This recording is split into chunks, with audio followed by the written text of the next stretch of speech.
This is going to be exciting because you've got three folks who are each going to talk about their case study. So take it away and enjoy.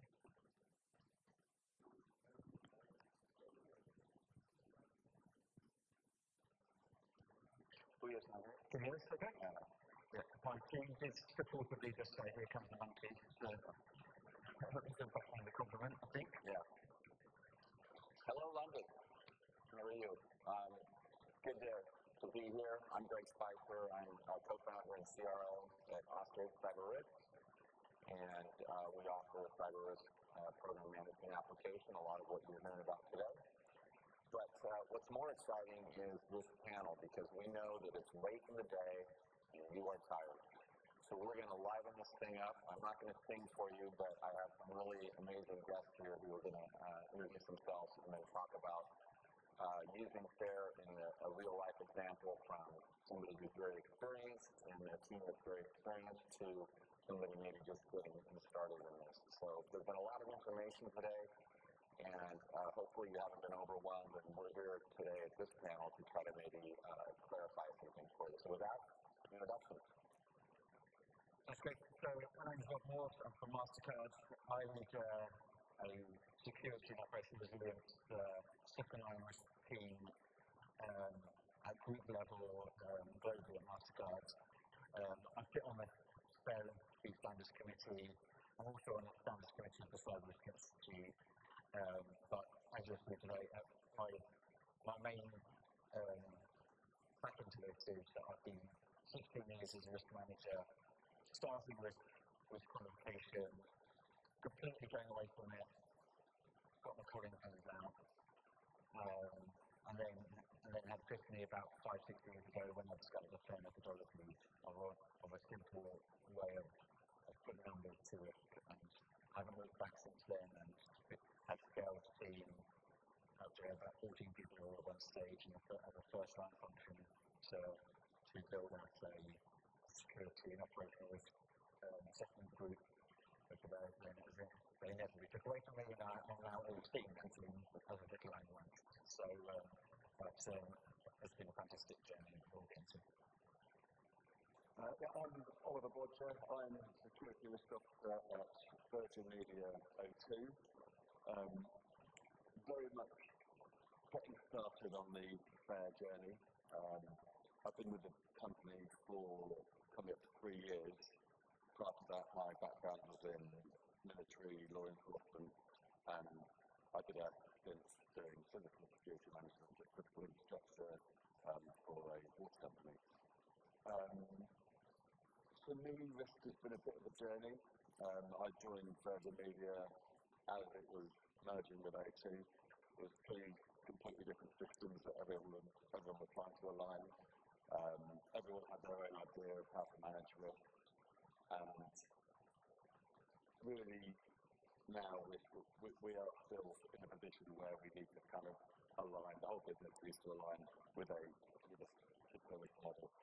And I'm confident that FAIR will be the one for us. My name is Pooya Alai. I work in the cyber risk management team at Maersk, and my focus is on cyber risk quantification for decision support. So with that, as you can see, we've kind of got a vast array of different users for FAIR and risk management as a whole. So let's start with you, Robin, and what you've seen and heard. Rob's got a lot of experience in this. And when I direct people to talk about risk quant, a lot of times I have Rob talk to them. Excellent. So, not too many slides, but a couple of visual aids. I want to get quite quickly to show you guys a real example, because we've heard a lot of information today, fantastic experience about what we're trying to achieve and how to achieve it. We've been through that journey. We've learned the lessons, absolutely learned the lessons. We've got buying right up to the global CISO, who then retired, and then we're for stuff all over again, and we're now phasing through convincing a whole new we're seeing a legit team of the benefits, and we're starting to get buy-in again. But everything comes down to sort of that statement there. You just have to get your risk management closer to the decision-making process. Particularly in the financial services industry, which I've come from, it simply is not close enough. And I know other people have spoken about this, but when you kickstart, the point of this panel is to really how do you start off. If you want to start off, you want to start, you will have, normally your companies will have certain, an existing process in which register what have you. But the first point call is go, okay, who's making decisions and how, and I think that you've highlighted the business unit as, get to the people who are actually driving revenue, and they may not realise it yet, but they are accountable for the cyber risks as much as, and they're the ones who are actually going to support decision making. So remember what I'll come back to the slide at the end, I think.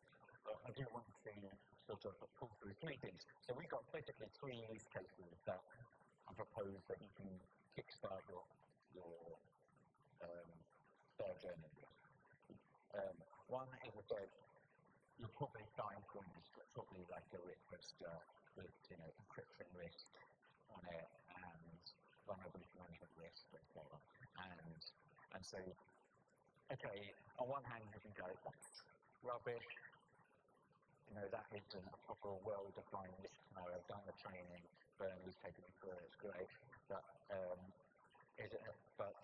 what you can do is, that is telemetry, that's information to feed into scenarios. And reframing them, and some I think of the advancements Card's made in the last year has been really focusing on the guidance of FAIR. Yes, you have the FAIR structure, but actually just the starting point of defining a risk scenario based on asset threat effect. Just if that is all you ever get to, and you do this for a decade, and you've only managed to get your risk registered to be still qualitative, but you already have made enormous advancements to a large proportion of companies who are still presenting inferred controls to as risk below which just to drill down on that challenge undermines the credibility because there's already a vulnerability management team probably in the team. They're the ones who are going to be talking about that control function. So you don't need you to come in and say that it's important, you should spend money on it. You're really here to say you need to worry about that because this is the risk and this is one of the controls that prevents initial access, and I'll come on to that in a minute. The second is, and this is often a good place to start, is actually pick an actual decision that's happening right now and support it with a risk reward. Don't ask anyone, don't get permission from necessarily. They're making an investment decision, not together a quantitative assessment. You don't need to spend 3 months on it. You need to get ahead of the decision making. I've said, people will certainly say before, my record is I've done a fair assessment, half an hour. I've done a fair assessment half an hour. Not a particularly objective one. It's not the best one I've ever done. But you can speed things up. I think that's important now for them to hear today because I think there's a lot has transpired today and a lot of really good information, as you said. But I was sitting there thinking, if I'm into this or investigating this, it would be very overwhelming for me. And you've heard some great speakers today that you who are an expert and you've been doing this a long time, I love that idea that you've done it for 30 minutes. The biggest challenge actually I've done is exactly the scoping is the biggest challenge, and you can spend, I have spent months scoping. So you want to get, you can always refine the scope as you go along, but that's obviously the biggest kind of drag is getting stakeholders in the room and defining what you want. So the risk reward point, if you've got a decision to make, that helps you scope it. knock together a few experts in a room and start estimating, and that really helps. And obviously, where automation is absolutely vital to make that more objective quicker, and really the few things that we have talked about. The final one, I'm not going to cover it all really, but cyber insurance is a number of people. So my plug here that I run the UK chapter meeting, and we meet quarterly as a community group, and we go around different countries and we sort out opportunities to try and get a community together. And so many say that cyber insurance is one of the mechanisms to get by because it's so quickly brings you into that decision. But that I want to get to a real world scenario. So for those who have seen the speak before, and I've knocked out the same example for the last 2 years, I've got a new one for you. This is fairly hot off the press. This is based on a real assessment of my team. That's that service assessment. Okay, you did take the numbers right. Yes. It's not illustrative numbers, but this is a genuine assessment that's gone to senior leadership in Mastercard in terms of format. A few things I want to call out on the slide, which I can't see myself, so I'm sitting. But first is the build out of this scenario. This first is the dashboard. So I've built it as, and this will support automation. This isn't yet automated fully, but we do have tooling support to provide automation. But we have a clear description of this scenario. You'll notice we have the financial, the dollar numbers that we're a US company, so we're in the dollars. But the numbers we're talking about the impact. Because this is looking at just kind of single scenario, you don't, we're not giving them the annual loss expectancy number, because that is a meaningless number on its own, without context. That number is important, and I'll come on to in a second, but from a leader's perspective, I find it very important that they store the estimate, a forecast of what the impact could be in this scenario. The second component is, and I think this is really the next phase of the journey in terms of risk management, is building it against an attack chain. And Faircam really strongly supports this. And we had very fortunate to actually bring Jack Jones in to Mastercard to support a Faircam assessment with us. And that enabled us to, but one of the ways of simplifying it is just into these are the controls that support initial access, these are the controls that support your movement across the network, and these are the controls that sort of limit the impact. And so you see that, you actually draw that out on the right hand side, and that speaks the language then of the security engineers and the security professionals who can understand where you're coming from. But the bottom right is where the value is. Bottom right is where we don't provide you the annual loss expectancy number, but when we have the remediation options, what this is in the background is 4 or 5 different scenarios where options have been simulated in terms of improving the control environment and how that's affected the risk. And that allows us to give percentages of risk reduction. And that is not a big lift, because you've already built all the rest of the scenario, you've just rerunning it and tweaking it to demonstrate your risk reduction. So that has proven extremely valuable. There's a good thing how difficult it is actually to get the actual remediation cost, and how undefined often people's business cases are for, yes, we need a new intrusion detection system or DNS or stuff like that, and then sort of estimating the actual cost and time on that. But this allows us, if I look back again, to get back to this, because it all brings us back to the moment of decision. It all brings us back to how kind of focus on the outcome rather than the assessment itself. Don't let the perfection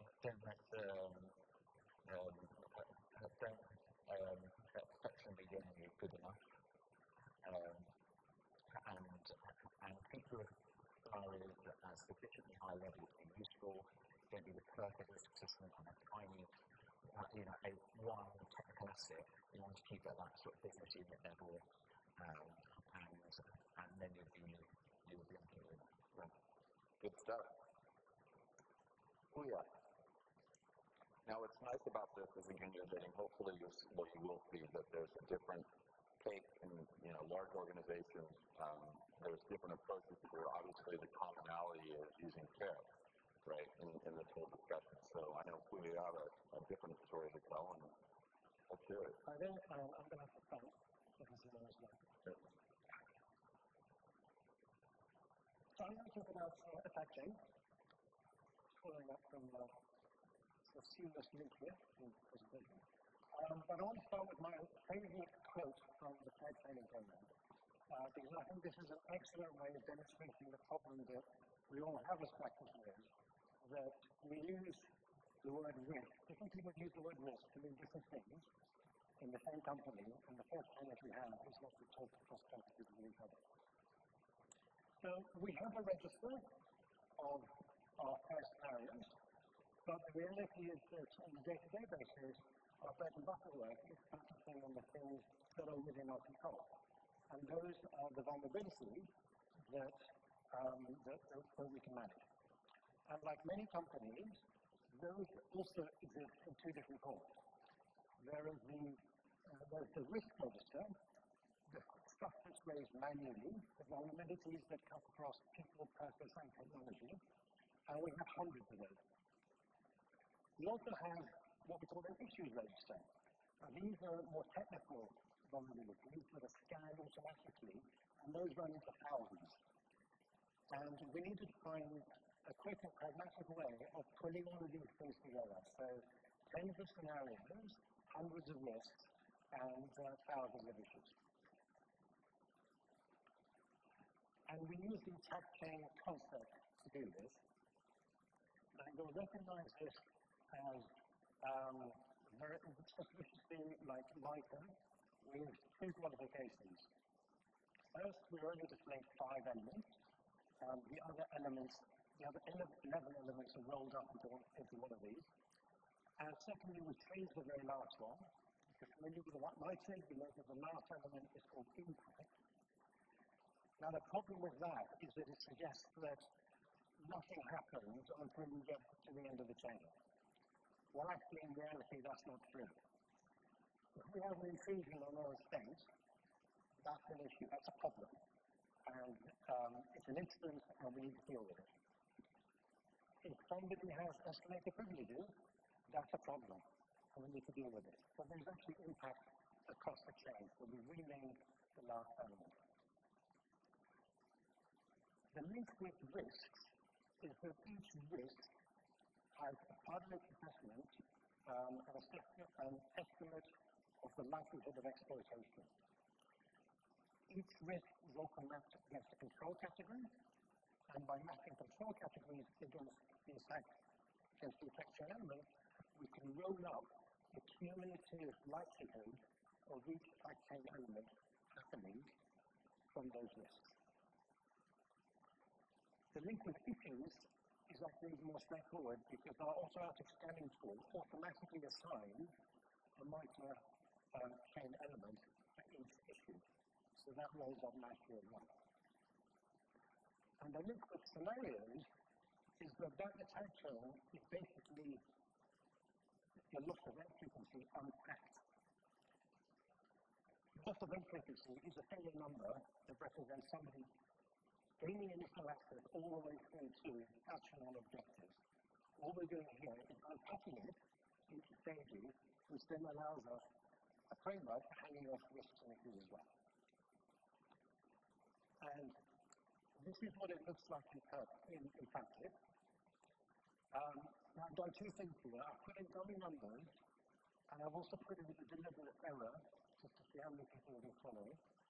You raise your hand if it is not a deliberate error. If you can't, it will become clear to you that yes, well done, now I'll put it in there. So that 50% under initial access, you can see there, that represents the cumulative likelihood of an attacker gaining initial access from all the risk indices that we know about. So we add two numbers to that.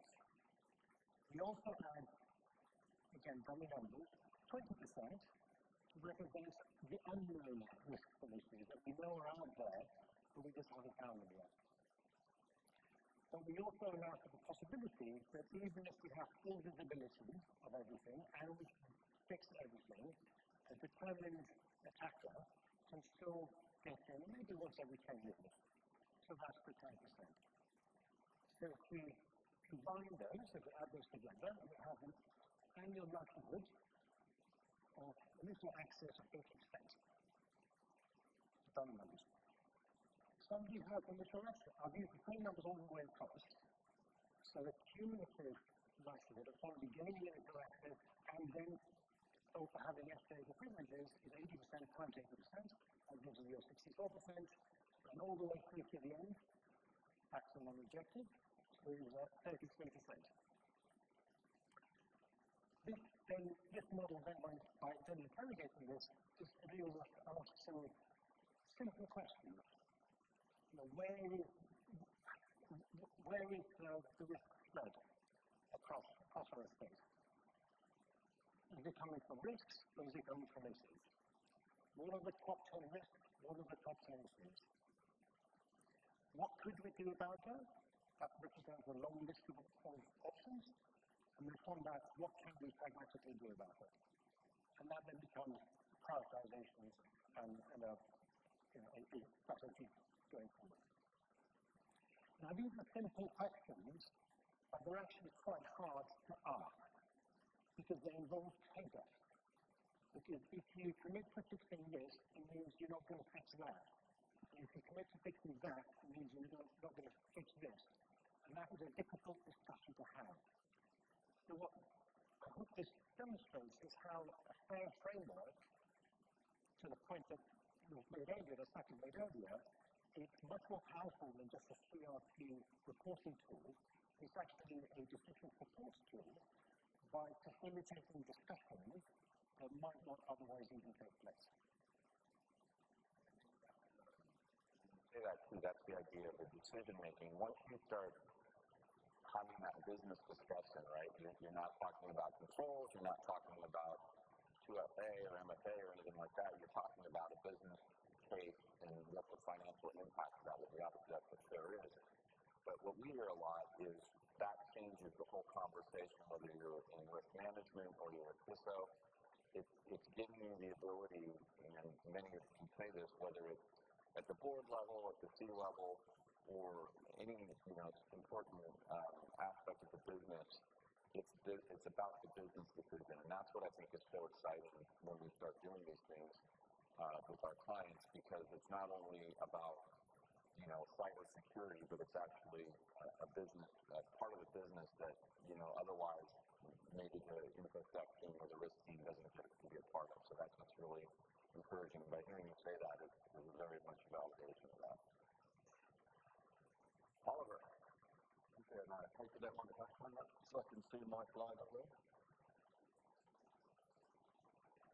Okay, so I can't really talk much about FAIR from an experience of using it.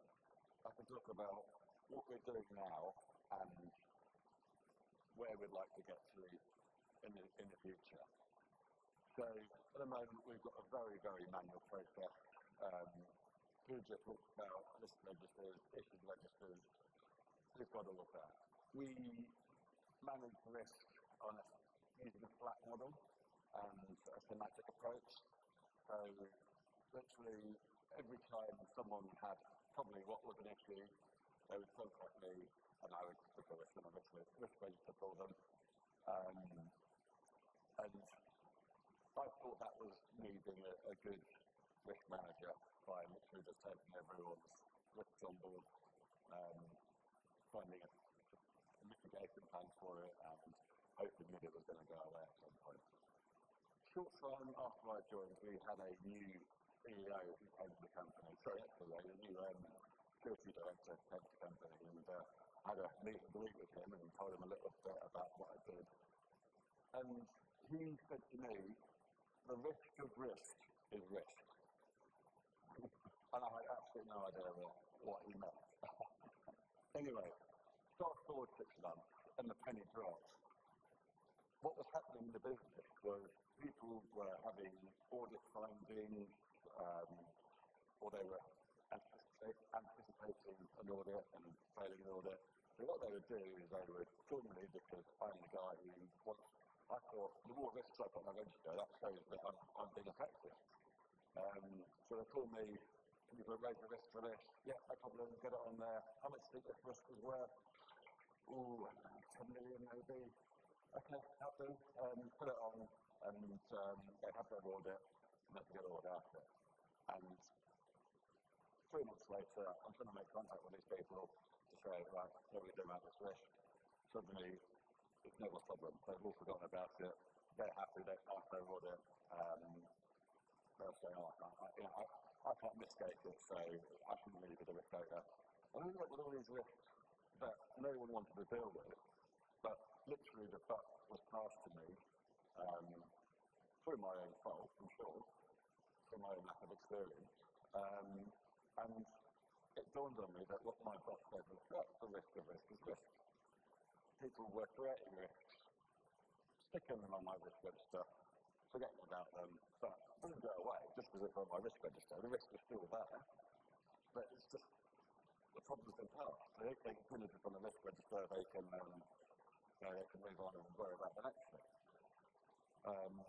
So what we've done more recently is actually separated what we initially took to be a risk. Actually, they are very much issues. Because a risk is something that you anticipate happening. An issue is something that's happening now. And all these things that were being passed my way were issues, probably technical issues that should sit with CIO or CTO, that I really had no power of controlling. And what is more, the duplication was incredible across the business. Because have someone from CIA raising a risk with me, someone from the same team raising risk with someone else, and the whole thing was a mess. And there was no aggregation either. So because we were operating on a thematic approach, we just literally, if you added up the numbers for all the risks, the values for all the risks we've had, it would have reached billions. Because nothing was being aggregated, nothing was being matched up. So that's kind of where we are now, and I think we've made a big step by recognising the issue and knowing that we need a new approach. And I just want to make another point on that, about the way risks are being valued. So a data breach risk, or a risk of a potential data breach would be raised. And someone would value it as a 4% GDPR fine of company turnover. So I was suddenly end up with this £400 million risk in the system. Red light, alarm bells going off everywhere, and it's a risk. There's an open port on a work device. So that's the sort of logic that was being applied. So, how did you explain that to when they saw that? How did you explain the head with the knife? I took a few zeros off.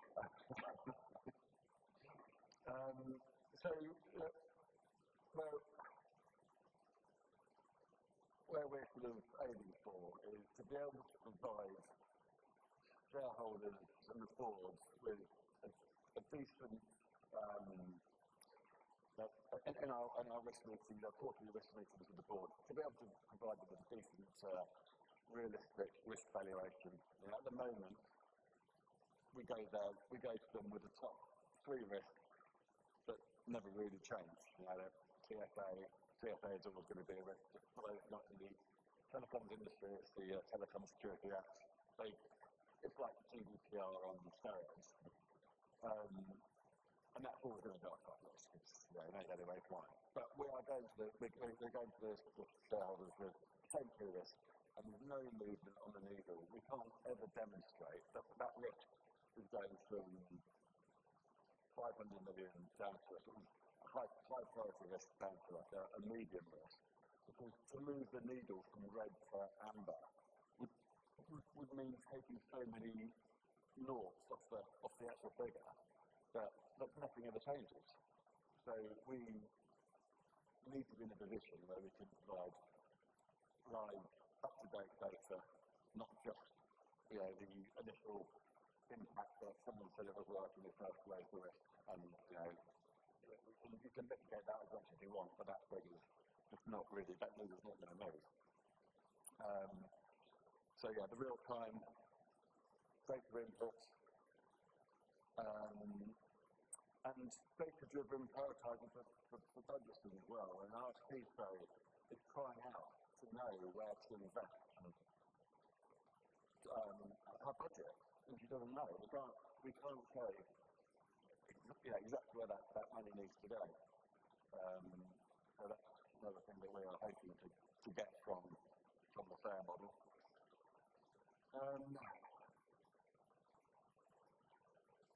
again, for the live threat monitoring, the dynamic dashboards, and just to demonstrate a proactive risk management, something that is based on science, not based on a potential GDPR fine, or not based on fairly cyber essentials. There's something that actually means something, and some way that we can say that investment will minimise that risk for this is really what, not just me, but what the business is crying out for.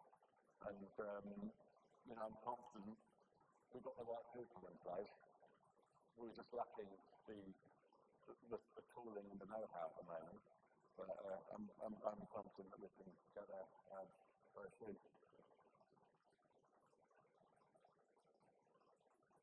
The only thing I would say is I just need more time in the day to properly understand and read about the FAIR model. That's my difficulty at the moment. Good. One last thing on that. So what about reporting? Are you considering that as far as an important piece for... Absolutely, yeah. We want to be able to submit quality reports up to the board. I sometimes think that the board wonders why they're paying for a security risk team when every 3 months nothing's moved. If we can give them dashboards to say in the last 3 months the risk profile has moved from this to this, and give them good data backing that up, I think that will absolutely put us as a risk team very much on the map and make us invaluable to the business. Lee raised an important point here, which is you almost have sort of fear factor of jumping over into using the FAIR methodology. Do I understand it enough? Am I complex? So what somebody asked me about the better FAIR model, and the reality is you don't need to understand any of that. You need to understand the concept of FAIR, and that's fairly easy. It's fairly simple. Jack's book is one how it started with this point is very accessible. But you certainly don't need to be an expert, and you learn as you go along. You learn, and one thing the FAIR methodology allows for, which is the counter to this. I was with the Cyber-Risk Institute yesterday at UK Finance with the Bank of England and TRA and FDA, and somebody made a comment that, we've tried FAIR, but it's a bit too complicated. And I have to counter that. FAIR was the thing that allowed me to know when to stop risk quantification, because it allows you to put numbers for the risk in a structured taxonomy, and you can stop at loss event frequency and loss likelihood if you want. You can rinse out it now every 4 times, and those are things that allow you to get going with the fair, to concentrate on it.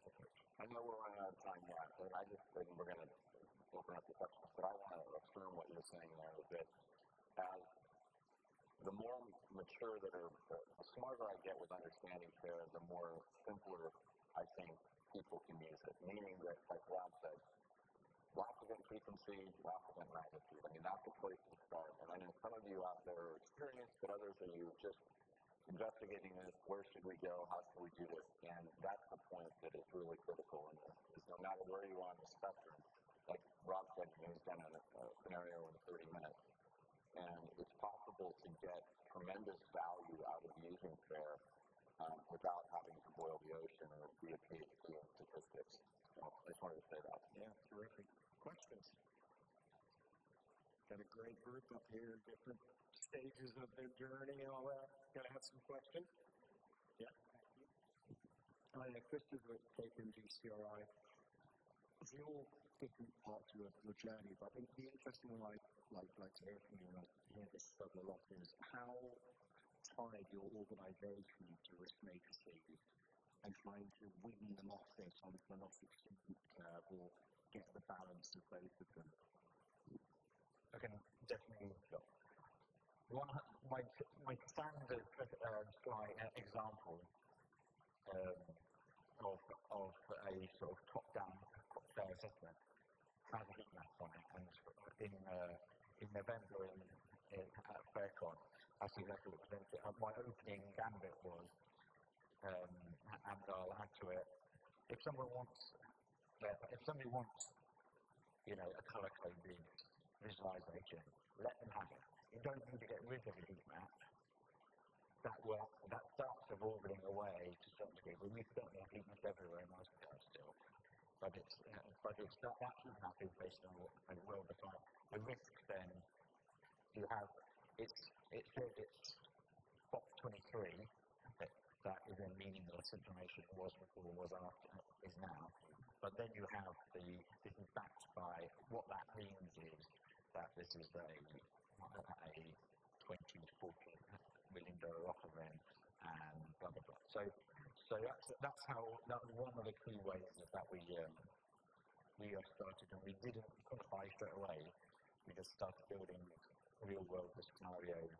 We started breaking these down into the components of FAIR, and then we just plotted it. If someone plotted it back onto it, and like that, and sometimes you can just say like, if you want me to move it, I can move it, but I can make my scenario a bit smaller to yours and us, and that kind of starts that journey.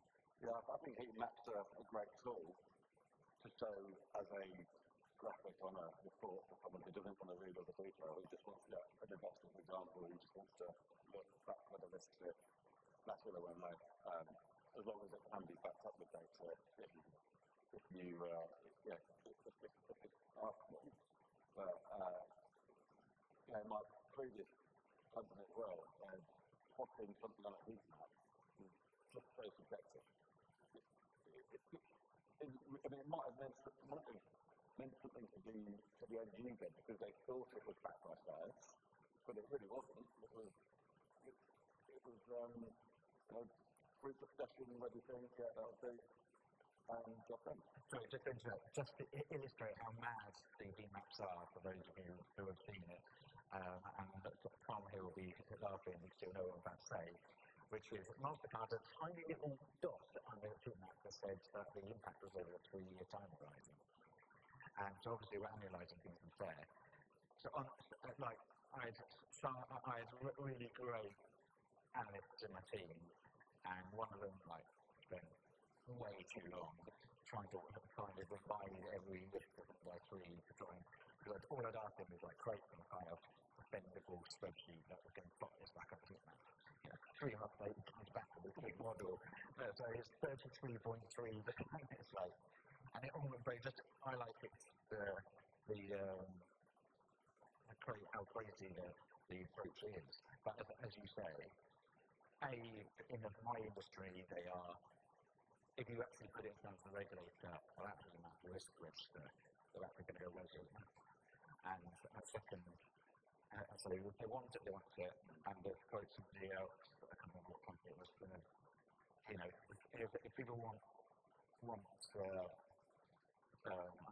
at some point we've got to stop going into our boardrooms with crayons. So as long as you're not basing your assessment on the colour coding, we just use it as a visualisation tool. That's right. Excellent. So I've been a little bit contrarian. I would say if the heat map is good enough to have the right discussions and drive the right decisions, then go with it. The challenge comes when all the high risks have been mitigated and everything is now in the big fat layer of medium risk and all of them are at the same level.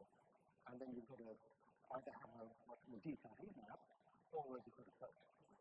Although a heat map what was better. Sorry. Which is a different approach. All right, excellent. Any other questions? Going on? All right. We have one right here. Okay, one more. I'll let you ask the question. It could be a layer question, but we are currently in the process of selecting the methodology and the vendor that we would like to use in our organization. And from your experience, if you actually do those quarterly board reports, do you really see a delta between quarter to quarter? And if so, do you find that the decision making is really adjusting fast enough? So we want to show the data, we want to suggest everything fast, we want to be real time, etc. But realistically, are the companies solving in the same space? So the two-layer question, sorry. Quarter to quarter? Yeah. So, one of the things you highlight that I'm just going to pick up on is you don't want to be reporting to the board the data and the social information or this is a really advanced model we have. They only care about the outcome, and our CISO always has this sort of perspective of just tell me the 5 things that are problems and the 5 things that I'm good about, and that's how I'm going to listen. Underneath that, then, we've got all the analysis to prioritize.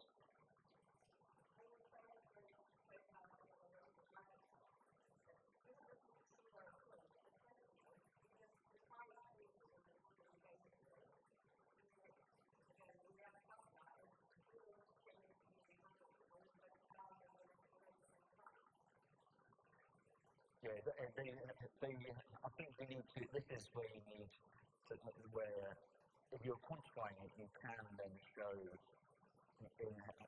with the trends in a more accurate way. Does that lead to that point before?